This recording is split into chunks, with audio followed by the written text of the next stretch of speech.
राजा धीरचंद और गजपति कुम्हार का किस्सा। इस कहानी का प्रथम भाग मैं आपको सुना चुका हूँ। जिन श्रोतागणों ने इस कहानी का प्रथम भाग नहीं सुना, उनको मैंने कहानी का जो लिंक है वो वीडियो के डिस्क्रिप्शन में नीचे दे रखा है। कृपया वीडियो के डिस्क्रिप्शन में जाएं और प्रथम भाग को अवश्य सुनें। कहानी का अगला भाग सुनने के लिए हमारे एक सब्सक्राइबर बंधु हैं गुड्डू राम जी। उन्होंने हमसे विशेष आग्रह किया है और कमेंट करके कहा कि गुरुजी इस कहानी का अगला भाग हमें अवश्य सुनाने की कृपा करें। तो चलिए श्रोताओं, मैं आपका ध्यान इस कहानी के प्रथम भाग से जोड़ता हूँ। एक राजा का लड़का जिसका नाम धीरचंद और उसका मित्र था गजपति कुम्हार, जो एक बर्तन बनाने वाले प्रजापति का पुत्र था। दोनों भ्रमण के लिए जंगल में चले जाते हैं और वहां पर एक सुंदर कन्या से राजकुमार का विवाह हो जाता है। एक दिन वो कन्या नदी के किनारे पर स्नान करने के लिए गई तो वहां पर किसी दूसरे राज्य का एक राजकुमार शिकार खेलने के लिए आया और उसकी सुंदरता को देख करके उसे वहां से दूतियों के द्वारा अपहरण करवा करके ले गया। इस बात की खबर जब कुम्हार के लड़के और राजकुमार धीरचंद को पड़ी तो गजपति और धीरचंद दोनों के दोनों एक सर्पमणि को लेकर के उसी राज्य में पहुंच जाते हैं और राजकुमार की पत्नी को वहां से छुड़ा करके ले आते हैं। ये कहानी प्रथम भाग की है। अब यहाँ से शुरू होती है दूसरे भाग की कहानी। धीरचंद राजकुमार और गजपत कुम्हार दोनों राजकुमार की पत्नी महारानी को साथ में लेकर के अपने राजमहलों की तरफ चलने के लिए तैयार हो जाते हैं, क्योंकि वो जंगल में भ्रमण करने के लिए गए हुए थे। अब चलते चलते श्रोताओं, उनको शाम का वक्त हो जाता है, गोधूली बेला हो जाती है और उन्होंने एक वृक्ष के नीचे ठहरने का निश्चय किया। अपने घोड़े को उसी वृक्ष के पास में बांध दिया और राजकुमार धीरचंद तथा उनकी पत्नी दोनों उस वृक्ष के नीचे सो जाते हैं और उनका पहरा देने के लिए हाथ में तलवार लेकर के गजपत कुम्हार खड़ा हो जाता है। उसी वृक्ष पर एक चिड़ा और चिड़ी दोनों बातचीत कर रहे होते हैं। चिड़ी चिड़ा को बोली कि हे चिड़ा, ये जो दो मानवी सो रहे हैं, देखो कितना अच्छा जोड़ा है, कितने प्रसन्न हैं, नवविवाहित जोड़ा है। चिड़ा कहने लगा कि हे चिड़ी, राजकुमार और राजकुमारी इस वक्त बहुत प्रसन्न हैं, लेकिन ये घर जाने से पहले मर जाएंगे। घर पहुंचने से पहले इनकी मौत निश्चित है। इस बात को गजपत कुम्हार बड़े गौर से सुन रहा था कि ये चिड़ा चिड़ी मेरे प्रिय मित्र धीरचंद और उनकी पत्नी के बारे में क्या बोल रहे हैं। तभी चिड़ा बोला कि सुनो चिड़िया, जिस राजकुमार के यहाँ से इस राजकुमारी को छीन करके ये लाए हैं, वहां के राजा ने एक दूती को भेजा है और दूती इनको मारने के लिए बहुत बड़े बड़े प्रयास करने वाली है। चिड़ी कहने लगी कि हे चिड़ा, दूती इनको कैसे मारेगी। चिड़ा बोला, दूती बहुत मायावी है, उसके पास में अनेकों प्रकार की जादू विद्या है, 14 विद्या निधान है दूती। और वो दूती राजा के कहे अनुसार राजा ने दूती को कहा कि आप उन दोनों को अगर मार दोगी तो मैं आपको 7 गांव इनाम में दे दूंगा। 7 गांवों के लालच में वो दूती राजकुमार और राजकुमारी को मारने वाली है। चिड़ी कहने लगी कि महाराज, कैसे तो दूती इनको मारेगी, और अगर दूती इनको मारने वाली है तो इसको बचाने का भी कोई उपाय बताओ। चिड़ा कहने लगा कि जब ये सुबह यहाँ से उठ कर के जाएंगे तो रास्ते में चलते चलते इनको एक वृक्ष मिलेगा। वो दूती उसी वृक्ष की डाली पर बैठी हुई मिलेगी और जैसे ही ये राजकुमार उस वृक्ष के नीचे होकर के निकलेगा तो दूती इन दोनों पर उस डाली को तोड़ करके फेंकेगी, जिससे इनकी मृत्यु हो जाएगी। और अगर इस बात को ये पहरे देने वाला गजपत कुम्हार अगर गौर से सुन रहा हो तो इनकी रक्षा अवश्य कर सकता है, लेकिन राजकुमार और राजकुमारी को हमारी बात इस गजपत कुमार ने इनको बता दी तो ये तुरंत मिट्टी का हो जाएगा। इसका शरीर है वो पूरा का पूरा मिट्टी के शरीर के रूप में परिवर्तित हो जाएगा।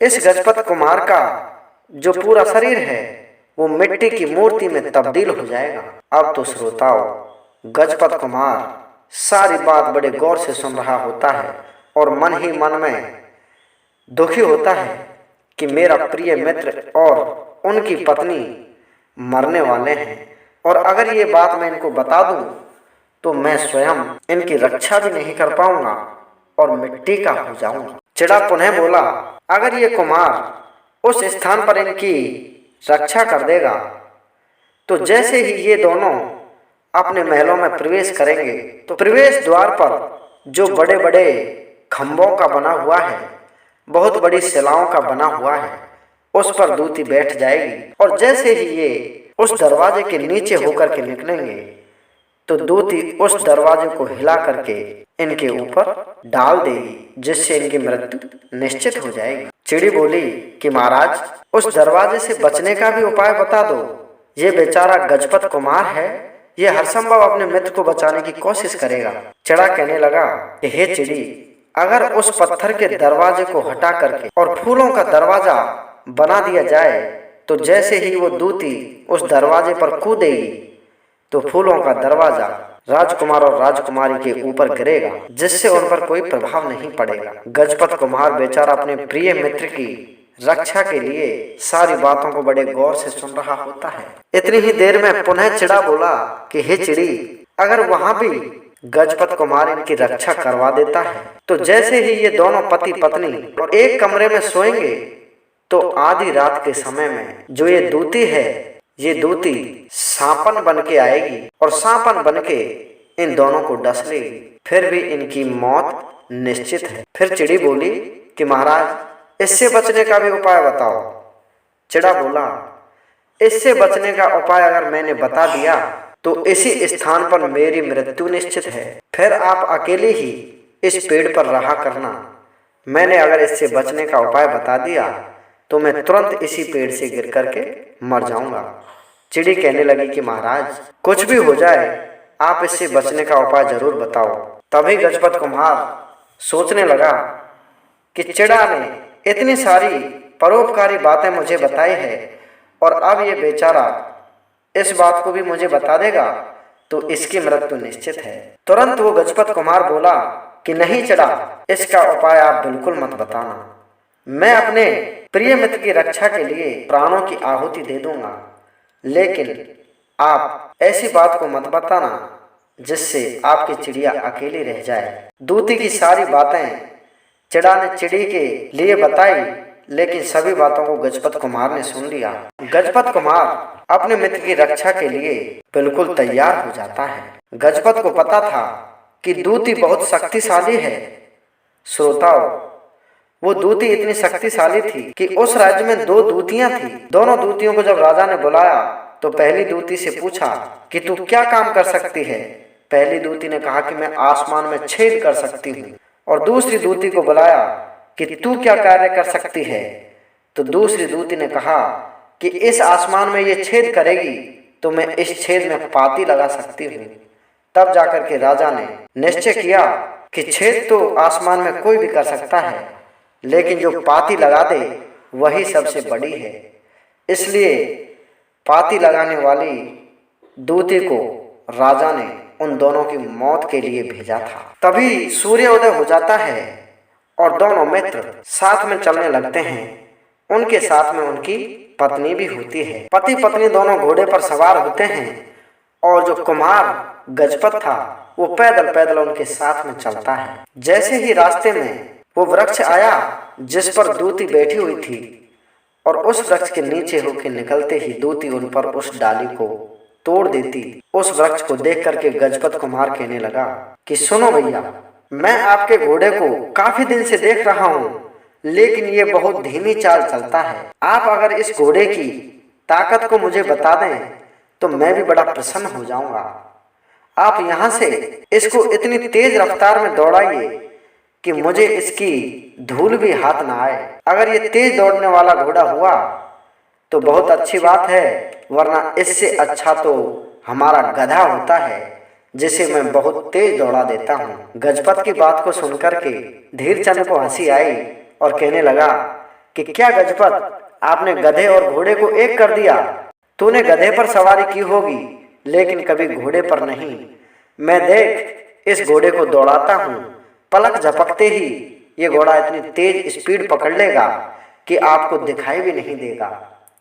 गजपत कहने लगा कि चलो जरा इसे दौड़ा करके दिखाओ। गजपत कुम्हार के कहने पर धीरचंद ने अपने घोड़े में एक जोरदार चाबुक मारा और घोड़े ने हवा के समान स्पीड बना ली और पलक झपकते ही उस पेड़ के नीचे होकर के निकल गया। और जैसे ही पेड़ के नीचे होकर के वो निकला तो देखा कि दूती ने पेड़ की डाली को धड़ाम से तोड़ दिया, लेकिन इतनी देर में तो वो घोड़े सहित वहां से निकल जाता है। अपने प्रिय मित्र की जान को बचा हुआ देख करके गजपत बड़ा प्रसन्न हुआ और अपने मित्र से उसके पास में जाकर के बोला कि हे मित्र, अब हम आपके राजमहलों के नजदीक पहुंचने वाले हैं और आप जो महारानी से विवाह करके लाए हैं इसकी सूचना मैं राजा को दे देता हूं और राजा से कह देता हूं कि आपका पुत्र नई नवेली दुल्हन लेकर के आया है, इसलिए आपका स्वागत अवश्य करना चाहिए। धीरचंद कहने लगा कि ठीक है प्रिय मित्र, मैं हमारे बागों में ठहर जाता हूँ, तब तक आप राजा को सूचित कर देना। उन दोनों को बाग में ठहरा करके गजपत राजा के पास में पहुंच जाता है और कहने लगता है कि महाराज, आपका पुत्र विवाह करके आया है, उनके स्वागत के लिए आपके पत्थरों के दरवाजों को तोड़वाया जाए और इसके स्थान पर फूलों का दरवाजा सजाया जाए। राजा ने गजपत की बात को मान लिया और 2 हाथियों के बल से उस पत्थर के दरवाजे को तोड़वाया गया और उस दरवाजे के स्थान पर फूलों का दरवाजा लगाया गया। फूलों का दरवाजा लगा करके राजकुमार और महारानी को महल के अंदर प्रवेश करने के लिए बुलाया गया। जैसे ही महल के अंदर प्रवेश किया तो उस प्रमुख द्वार पर उस दूती ने छलांग लगाई और उस दरवाजे को तोड़ दिया। लेकिन क्या था कि फूलों का दरवाजा था, राजकुमार के ऊपर फूल ही फूल गिर पड़े, जिससे उनका स्वागत भी हो गया और उनके प्राण भी बच गए। अपने प्रिय मित्र की दूसरी जगह जान बचने पर गजपत बड़ा प्रसन्न हुआ, लेकिन उनके मन में एक उदासीनता की भावना थी कि 2 जगह से तो मैंने मेरे प्रिय मित्र के प्राण बचा लिए, लेकिन जब ये दूती सांपन बनके मेरे मित्र को डसेगी तो मैं इसके प्राण कैसे बचाऊं। कुछ समय पश्चात रात्रि का समय हुआ और दोनों राजकुमारी और महारानी का एक कमरे में सोने का प्रबंध कराया गया। सारे प्रबंध को गजपत अपनी निगाहों से देख रहा था और जैसे ही रात्रि का समय हुआ तो अपने मित्र और उनकी रानी से पहले पलंग के नीचे जाकर के गजपत बैठ जाता है। और जैसे ही रात का वक्त हुआ, आधी रात के समय में उस दूती ने सांपन का रूप लिया और जैसे ही कमरे में उस सांपन ने दरवाजे के नीचे होकर के प्रवेश किया तो गजपत कुम्हार ने उसी स्थान पर अपनी जूती से उसके फन को मसल के रख दिया और फन को मसल करके जैसे ही उसने उस सांपन को वहां से बाहर फेंकने की कोशिश की तो उसके मुख से निकलने वाला जहर राजकुमारी के होठों पर जा गिरा। अब तो गजपत कुम्हार बड़ा चिंतित हुआ कि महारानी के मुंह पर जो ये जहर गिरा है, अगर महारानी ने थोड़ी भी जीभ बाहर निकाल दी तो होठों के साथ साथ होठों पर से ये सारा जहर महारानी के पेट में चला जाएगा और इनकी मृत्यु निश्चित है। उसी वक्त उस गजपत ने अपना एक रुमाल निकाला और रुमाल से महारानी के होठ को बड़ी आसानी से पोंछ दिया, लेकिन तुरंत महारानी को चेत हो जाता है। गजपत कुमार को अपने कमरे में देख करके महारानी बड़ी क्रोधित हुई और तुरंत अपने प्रिय पति धीरचंद को जगाया और कहा कि महाराज, आपका प्रिय मित्र बड़ा बेईमान है, इसकी नजरों में बड़ा खोट है। ये तो देखिए आधी रात को हमारे रंग महलों में आया हुआ है। तुरंत गजपत को धीरचंद ने पकड़ लिया और कहने लगा कि हे दोस्त, तेरी इतनी हिम्मत कि तू मेरे रंग महलों में आ गया, तुझे तो फांसी की सजा दिलवाऊंगा। सूर्य उदय होते ही सारी कहानी अपने पिताश्री को धीरचंद ने बताई और सारी कचहरी के सामने गजपत को बुलवाया गया और गजपत से पूछा कि सुनो कुम्हार, तुम्हारी इतनी औकात कैसे हुई कि तू रात्रि के समय में मेरे बेटे और बहू के रंग महल में जाकर के पहुंच गया। गजपत हाथ जोड़कर राजा के सामने कहने लगा कि महाराज, अगर मैं सच बात बता दूंगा तो मैं मिट्टी का हो जाऊंगा। राजा कहने लगा कि तू मिट्टी का हो या लोहे का, लेकिन मुझे सारी सच सच बात बता दे, वरना तुझे फांसी निश्चित रूप से दी जाएगी। गजपत ने कहा कि हे महाराज, फला फला देश के राजा ने राजकुमार और रानी को मारने के लिए एक दूती भिजवाई थी और उस दूती ने राजकुमार को पूछा जाए। 2 बार मारने की कोशिश की, लेकिन दोनों बार मैंने उन्हें बचा लिया। प्रथम बार तो रास्ते में जो पेड़ की डाली टूटी थी वहां होकर मैंने घोड़े को तेज दौड़वाया और राजा और रानी की जान बचाई। दूसरी बार पत्थरों के दरवाजे को तोड़वाकर फूलों का दरवाजा बनवाया और जैसे ही ये आपका प्रिय पुत्र और आपकी पुत्र वधू वहां होकर के निकले तो दरवाजा टूट गया। इसके स्थान पर अगर पत्थर का दरवाजा होता तो इनकी मृत्यु निश्चित थी, क्योंकि उस पर उस दूती का प्रभाव था। और तीसरी बार दूती सांपन बन के इन्हें डसने के लिए आई थी और मैंने उसको पकड़ के मार दिया। इतनी बात तो कही कि गजपत का कंधे तक का शरीर मिट्टी का हो गया। अब उसकी गर्दन और उसका सिर ही साबुत बचा था। तभी वो कहने लगा कि सुनो महाराज, थोड़ी देर में मेरा पूरा शरीर मिट्टी का हो जाएगा। मैंने तो आपके प्रिय पुत्र की जान बचा दी, लेकिन जो धीरचंद है, जो मेरा मित्र है, इसको पहली संतान एक कन्या होगी और वो कन्या उसी दूती के रूप में जन्म लेगी जिसको मैंने अभी सांपन के रूप में मार गिराया था। वही दूती आपके इस पुत्र के घर में जन्म लेगी और जब मैं मिट्टी का हो जाऊंगा तो आप उस कन्या को चीर करके और उसका खून मेरे ऊपर लगा देना। मैं उसी वक्त पुनः जीवित हो जाऊंगा, पुनः अपनी उसी अवस्था में आ जाऊंगा और उस दूती का उद्धार हो जाएगा। श्रोताओं, इतनी बात कहते ही कुम्हार गजपत पूरा का पूरा मिट्टी का हो गया और भगवान की कुदरत ऐसी हुई कि 1 वर्ष बाद उसी प्रकार से उस दूती ने उसी धीरचंद की पत्नी के गर्भ से जन्म लिया। और जैसे ही जन्म लिया तो धीरचंद ने अपने प्रिय मित्र गजपत को पुनः जीवित करने के लिए उस कन्या को कटवाया और उसके खून को उसके ऊपर छिड़कवाया। जैसे ही कन्या का खून गजपत की मूर्ति के ऊपर पड़ा तो मूर्ति पुनः गजपत के रूप में पुनर्जीवित हो जाती है और दोनों प्रिय मित्र आपस में गले मिल जाते हैं। श्रोताओं, अगर ये कहानी आपको अच्छी लगी है तो वीडियो को लाइक, शेयर और कमेंट अवश्य करें। धन्यवाद। जय हिंद, जय भारत।